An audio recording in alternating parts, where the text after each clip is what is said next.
Okay, so today we will go ahead with a new topic, that is demand driven material requirement planning, that is DDMRP. This is a very new topic. I guess DDMRP has been launched in SAP S/4HANA from 1709 version, and then it got improved in 1809 and then 1909. Now in 2020, I didn't see any new modifications happen in the DDMRP, but maybe there are some additional things that I didn't notice that thing. But yeah, now DDMRP is much more matured product in SAP S/4HANA as of now, we can say, because it's working since 1909 itself.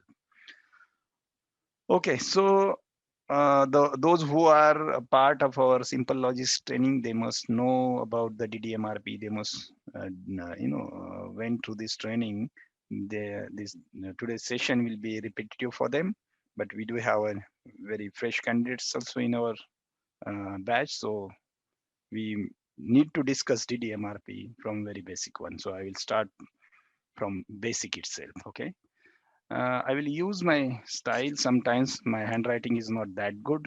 Okay, so please be help me out. If you don't understand what I am writing, you can ask me or you can stop me over there. Okay, so for demand driven DDMRP, what we will discuss here, what is the DDMRP first? Okay, what is DDMRP?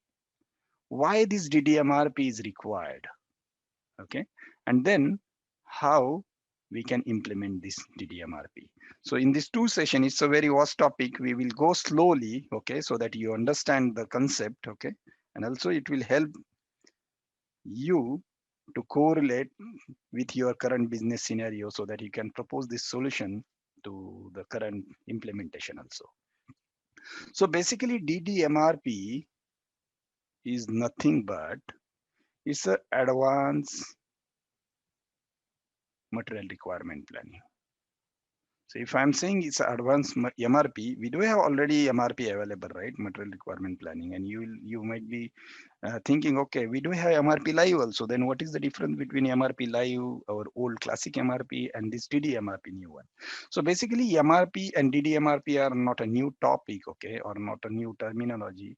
Material requirement planning is there since very long, okay, and we do have MRP already available. But this DDMRP is the demand driven MRP, which is a different technique to plan the same material. So in our system, we need to run the same MRP live, okay, but the planning technique is little different.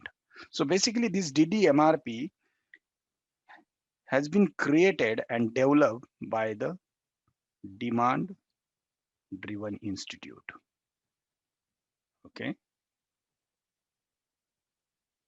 it's not a product that SAP has been introduced or SAP has been created. Is already developed by the Demand Driven Institute, and maybe it's very long back, around 10 years back.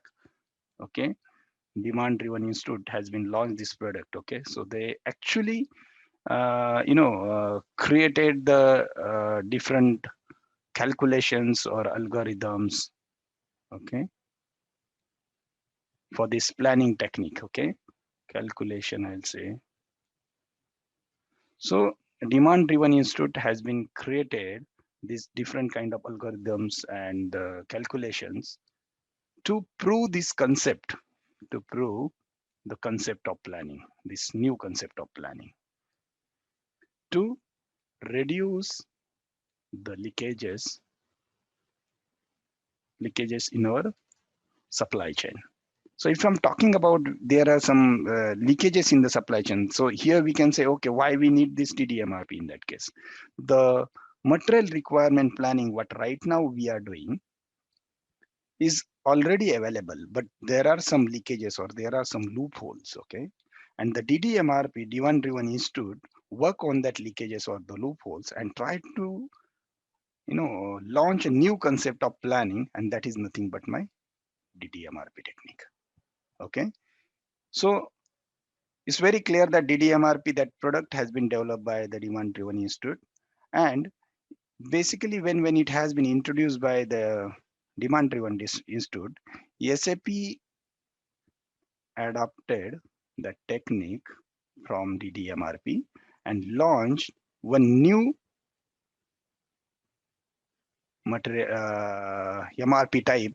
We call it as a D1 in SAP from 1709 version. So basically in SAP, there is nothing new. So SAP just adopted the technique which was already developed, proven by the demand-driven institute.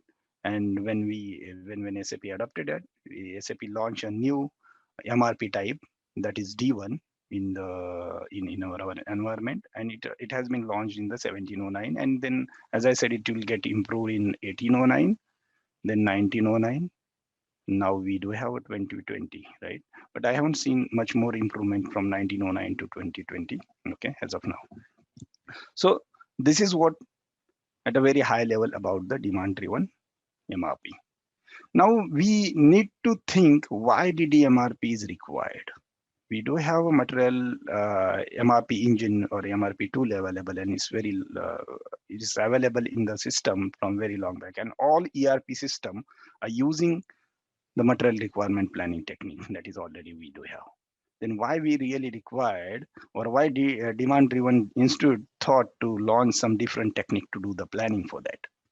Okay, so if you think about, or if you see about our material requirement planning in SAP or any ERP, it's not again a SAP product or SAP terminology. Material requirement planning, all ERPs are using by their different, calculations and algorithms. So basically, the material requirement planning, what we are right now using in SAP or in ERP, is a very old technique. I can say it's a very old, like 40 to 50 years old technique. Okay. So if I'm saying it's 40 to 50 years old technique, so what actually the meaning of that? Okay. So let's discuss about the MRP first. How actually our MRP engine, planning engine works. Basically in our MRP planning engine, okay, just